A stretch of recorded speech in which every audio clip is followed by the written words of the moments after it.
如何处理与中国的关系？多个国际关键人物发声，实力天平已经扭转。各位网友大家好，我是肖运华，欢迎收看运华观点。英国前首相认为中国已经是超级大国，正在主导世界，为何西方从对中国不屑一顾，转而开始重视与中国的关系呢？在西方人的眼中只有掠夺才会变得强大，中国的崛起将带给人类一种新型的国际关系。今天我们就聊聊这个话题。最近英国卫报报道，英国前首相布莱尔在近日出席迪奇雷基金年会讲座的时候发表了很有意思的讲话，他特意提到了如何处理与中国关系的问题。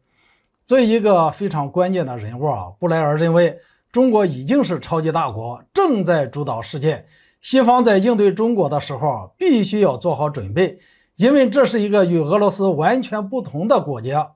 为什么西方从对中国不屑一顾，反而开始重视与中国的关系呢？原因在于实力决定一切。就在上个世纪末，中国在西方世界的眼中还是一个贫穷落后的国家，但是新世纪这短短的几十年，中国的发展有目共睹，我们不仅在经济增速方面达到了世界第一，在军事科技发展方面更是令世界瞠目结舌。现在中国不但拥有了歼20等隐身战机，还有了3艘航母，最新一艘003型航母已经是平直甲板型号，采用了世界上最先进的电磁弹射技术。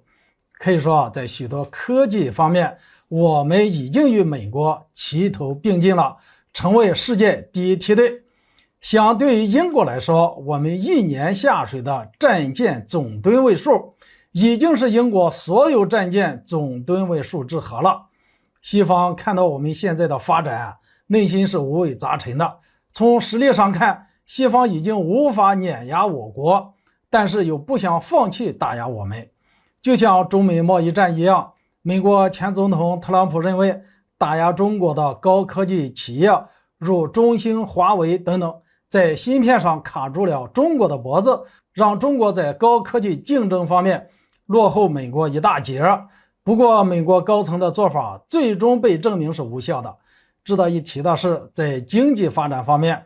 西方又不得不与我们合作，又展现出一种愿意合作的姿态。再拿中美贸易战来说，美国人发现对于中国的关税增加，最终加到了美国人自己的头上，导致美国国内严重的通货膨胀，百姓怨声载道。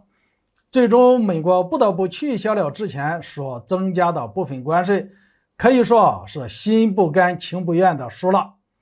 中国实力的不断增强，导致西方不断出现像布莱尔这样的观点，既想与我们对抗，又还想与我们合作。不止英国前首相表露了西方国家的矛盾思想，就连沙特等国也已经认识到了中国的巨大吸引力。最近沙特外交大臣费萨尔以及外务大臣朱拜尔在接受记者采访时均表示，反对把中国视为敌人，沙特需要与中国合作。越来越多国际关键人物就如何处理与中国的关系发表看法，其观点几乎也表达了世界上大多数国家的态度。